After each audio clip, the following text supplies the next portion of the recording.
तो class page number 31 intercalary meristems, मैंने आपको बताया था 9th क्लास के मेरिस्टमैटिक टिश्यूज 3 टाइप के होते हैं, लेटरल और इंटरकैलरी। अब हम इंटरकैलरी टिश्यू की बात करेंगे। देखो बच्चों, रीड करेंगे। We have learn that meristematic tissues are present at the tips. हम सब ने पढ़ा था ना बच्चों के मेरिस्टमैटिक टिश्यूज टिप्स पे प्रेजेंट होते हैं। सो भी क्या ऐसी खासियत थी मेरिस्टमैटिक टिश्यूज की, जल्दी बताओ। उनके सेल्स क्या थे, क्या ऐसा स्पेशल था उनके सेल्स में? कौन बता सकता है पूरी क्लास में मेरिस्टमैटिक टिश्यू के सेल्स में? बेटा एक ही बच्चा है जो पढ़कर आया आज, एकांश बोलो। वेरी गुड, टिश्यू के सेल्स अपने आप को बार बार डिवाइड करते रहते हैं। सुबह क्लास पढ़ा नहीं आपने साइंस? डिम्पी, हाँ बेटा आपको याद था? अगर मैं पूछूं व्हाट इज योर नेम, आप ये थोड़ी सोचेंगे याद था मैं अभी बता नहीं पा रही हूं। यस शिवानी, हाँ जी आरव। आरव कहेगा मुझसे पूछ रहे हो, ये तो आगे वाले धुरंधर नहीं बता पा रहे, मैं कैसे बताऊंगा। आवनी और मानत से तो हम कुछ पूछे ही ना तो बढ़िया है, और आपसे भी ना कुछ पूछे तो बढ़िया है। पिछली क्लास में चीख चीख कर समझाया था, मेरिस्टमैटिक टिश्यूज वो होते हैं जिनके सेल्स डिवाइड होते हैं। पुराने सेल्स फिर बाद में परमानेंट बन जाते हैं और नए वाले मेरिस्टमैटिक हो जाते हैं। जैसे ये पेन डिवाइड होके बड़ा हो गया, बड़ा हो गया, बड़ा हो गया, तो ऊपर मेरिस्टमैटिक हो गया और जितने डिवाइड हुए ये सारे परमानेंट बन गए। तो मेरिस्टमैटिक में हम पढ़ने वाले हैं इंटरकैलरी। यहाँ पे देखिए सभी, second line, what do you think happen to the growth of a plant if the tip of a young stem is cut? अगर हम किसी भी स्टेम की छोटी सी टिप को काट देंगे तो क्या होगा? The stem stops growing in the length but new branches arise. बहुत ध्यान से सुनना, आप लोग देखना आपके घरों में भी यही होता है। आप पौधों की कटिंग करते हैं ना तो पौधे ऊपर बढ़ना बंद हो जाते हैं बट साइड से बढ़ते हैं फिर वो। कितने बच्चों के घरों में जनरली फ्लावरिंग में ऐसा किया है आप लोगों ने? हमारे आप सबके घर में वो है करी पत्ता, करी लीव्स, उसमें यही होता है, ऊपर से काट दो तो वो साइड से ग्रोथ करने लग जाता है। क्यों? क्योंकि ऊपर से काट देंगे तो हमने कौन से टिश्यूज काट दिए उसके? एपिकल मेरिस्टम काट दिया, तो फिर साइड में कौन से टिश्यू होते हैं? साइड में इंटरकैलरी नोड्स पर। लेटरल तो उसके स्टेम में होते हैं, पर यहाँ नोड्स पर कौन से टिश्यूज होते हैं? वो इंटरकैलरी ग्रोथ होने लगती है, नए नए ब्रांचेस निकलने लग जाते हैं। समझ में आया? आगे बढ़ते हैं।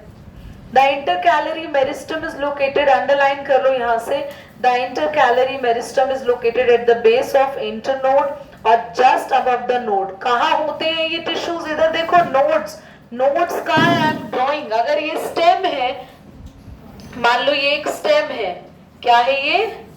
तो स्टेम, जैसे अच्छा शुगर केन, गन्ना, उस शुगर केन के बीच में देखा है आप लोगों ने लाइंस होती है ऐसे ऐसे कहीं कहीं, तो वो लाइंस क्या है? Nodes.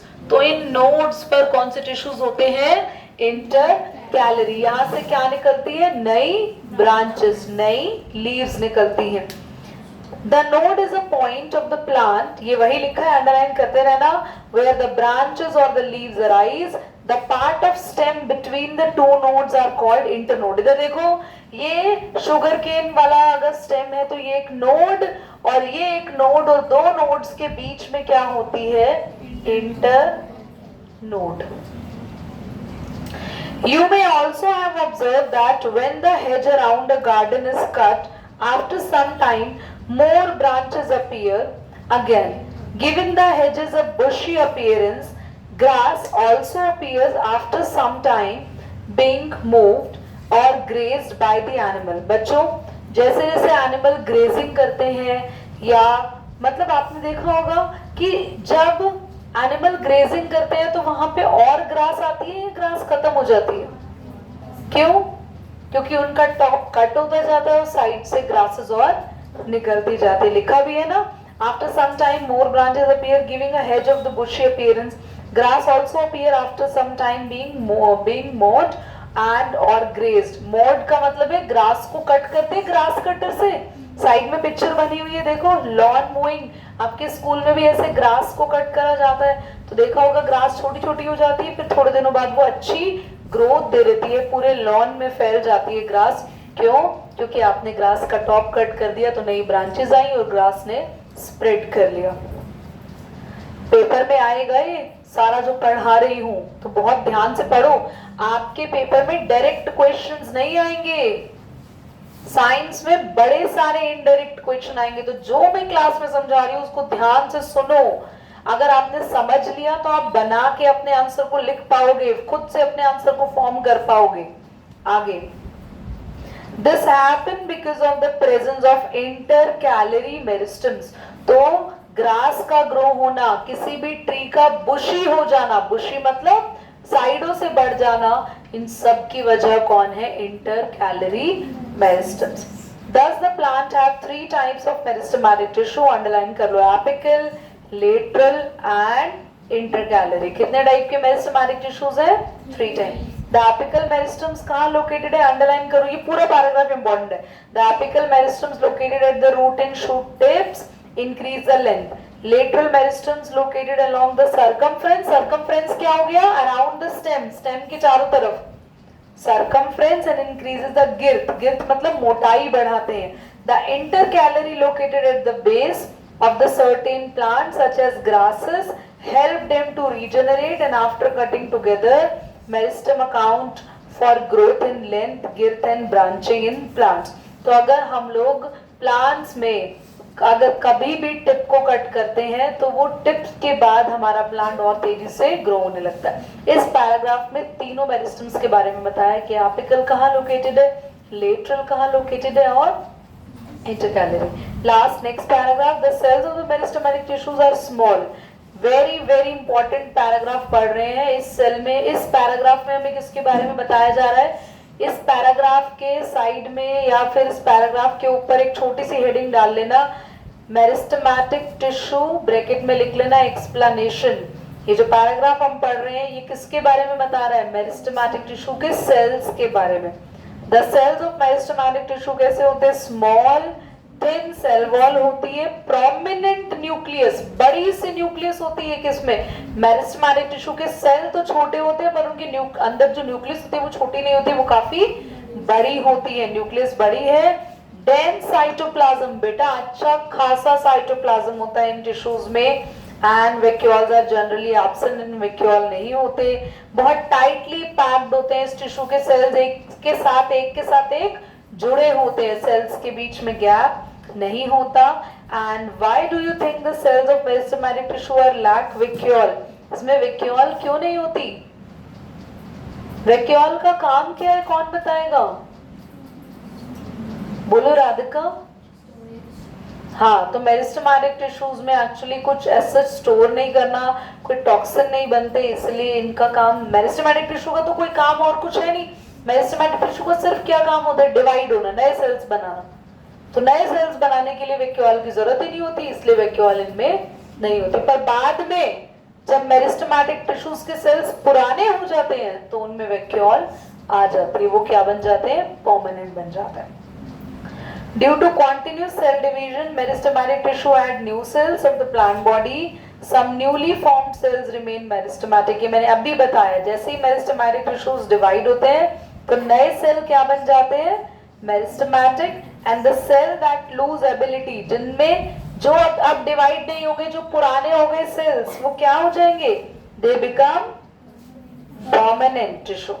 and these cells become specialized। और permanent tissues जो होते हैं वो older cells हैं, older tissue हैं, वो डिवाइड नहीं हो रहे।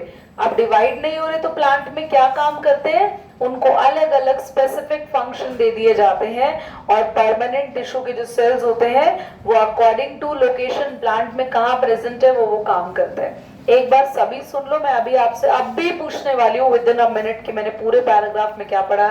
मोस्ट इंपॉर्टेंट पैराग्राफ है इस चैप्टर का जो हमने पढ़ा, ये वाला नहीं, पूरा इंटरकैलरी का जो पूरा सेगमेंट आज पढ़ा। लास्ट में क्या पढ़ा कि मेरिस्टेमेटिक टिश्यू के सेल्स डिवाइड हो जाते हैं, डिवाइड होने के बाद जो पुराने सेल्स हैं अब वो डिवाइड, जैसे मान लो एक ही सेल था, इस सेल ने दो अलग सेल बनाए, तो ये वाला सेल तो अब डिवाइड नहीं होगा ना, ये परमानेंट बन गया और ये दोनों क्या बन गए, मेरिस्टेमेटिक। ये दोनों फिर से आगे जाके दो दो बनाएंगे तो ये तो परमानेंट हो जाएंगे और आगे वाले क्या हो जाएंगे। तो परमानेंट टिश्यूज जो होते हैं उनके सेल्स अब डिवाइड नहीं करते, ये डिवाइड नहीं करते, तो ये डिवाइड नहीं करते तो कुछ और काम करेंगे, तो इनका अलग अलग फंक्शन होता है डिपेंडिंग अपॉन कि ये प्लांट में कहाँ प्रेजेंट होता है। Is that clear? एक बार ये इंटर कैलोरी का पूरा ऊपर से लेके लास्ट तक पढ़ लो, कोई लाइन में डाउट है तो पूछ लो, and otherwise I will ask from you कि मेरिस्टेमेटिक के सेल्स कैसे होते हैं, लेटरल कहाँ प्रेजेंट होता है, एपिकल कहाँ प्रेजेंट होता है, आई विल आस्क फ्रॉम, फिर परमानेंट पढ़ेंगे। ये बताएं परमानेंट हो जाते हैं तो एक्चुअली में उनके पास अब वहां पर स्पेशल फंक्शंस होंगे उनमें। परमानेंट टिश्यूज कुछ ना कुछ अपने लिए अकॉर्डिंगली चीजें बनाएंगे, स्टोर कहाँ करेंगे, वैक्यूल में, तो वैक्यूल आ गए। अब भैया वैक्यूल बनते किससे हैं, जिन्होंने सेल चैप्टर पढ़ा है उन्हें पता होगा वैक्यूल कौन बनाता है, वो बता देंगे कौन बनाता है वैक्यूल। ये आप लोगों का होमवर्क है। अच्छा छोड़ो, गोल्जी एपरेटस कौन बनाता है वो पता है, वो भी नहीं पता।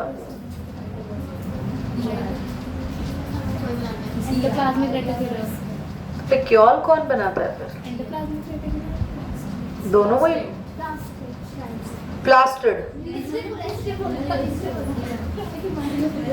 हाँ बोलो बोलो बोलो।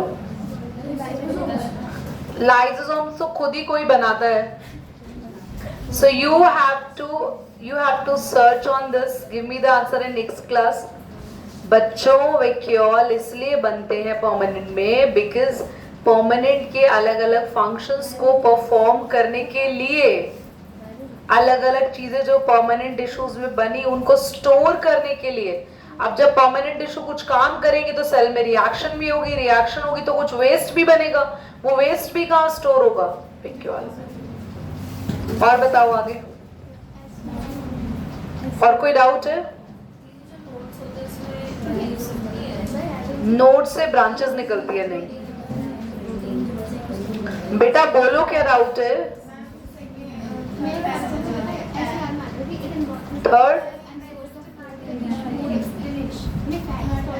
थर्ड पैराग्राफ में यही है ना कि सेल्स बॉर्न, बेटा मैं कुछ बोल रही हूँ यार, आप डिस्टर्ब कर रहे हो।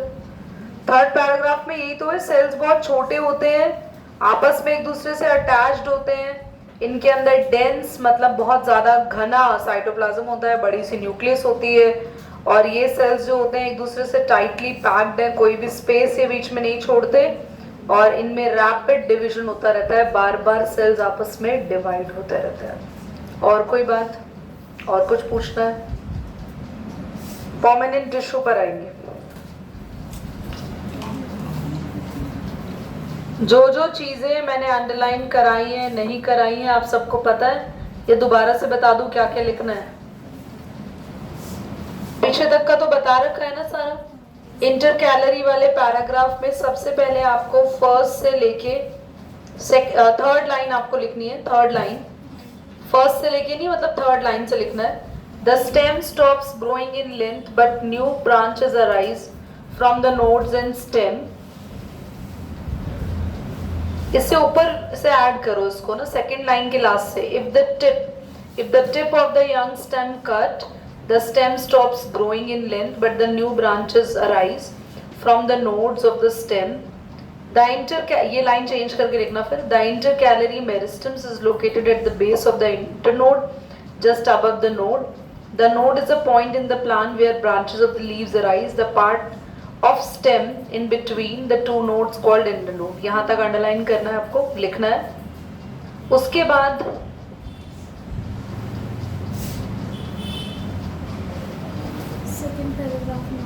एक minute,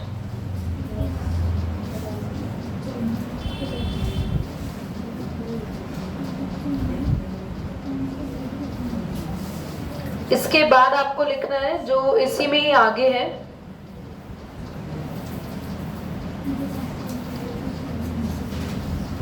Sometimes more branches appear, again giving the hedge of a bushy appearance.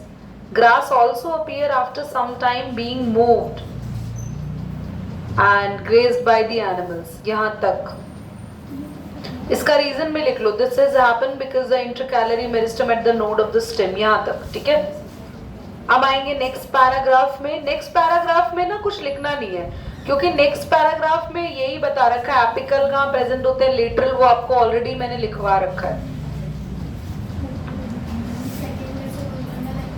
Second में से नहीं लिखना, क्योंकि आपको लेटरल और एपिकल का तो पिछली क्लास में अंडरलाइन करा दिया था ना. यस. थर्ड में आओ. The cells of the meristematic tissue. ये पूरा पैराग्राफ लिखना है, बस यहाँ तक. Cell division. Why do you think से नहीं लिखना, सेल डिवीजन तक लिखना है.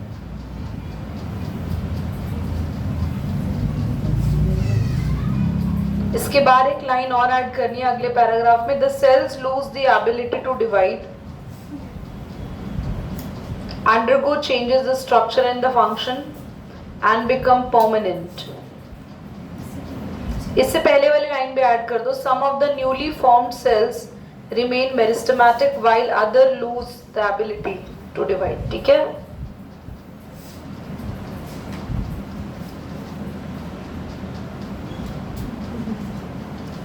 और ये भी याद करो. These cells become specialized to perform the specific functions such as support. क्या क्या फंक्शन होता है परमानेंट का? Support, transport, storage. This process by which meristematic tissue become specialised to perform specific function, paper में आएगा, इज कॉल्ड डिफरेंशिएशन. ये paper में आएगा.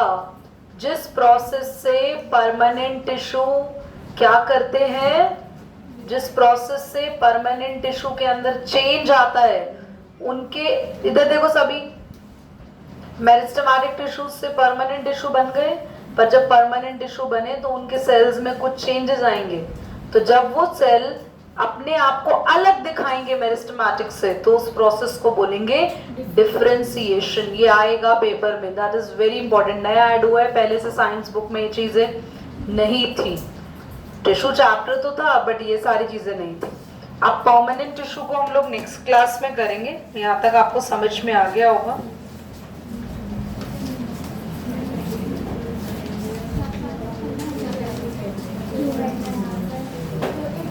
ठीक है.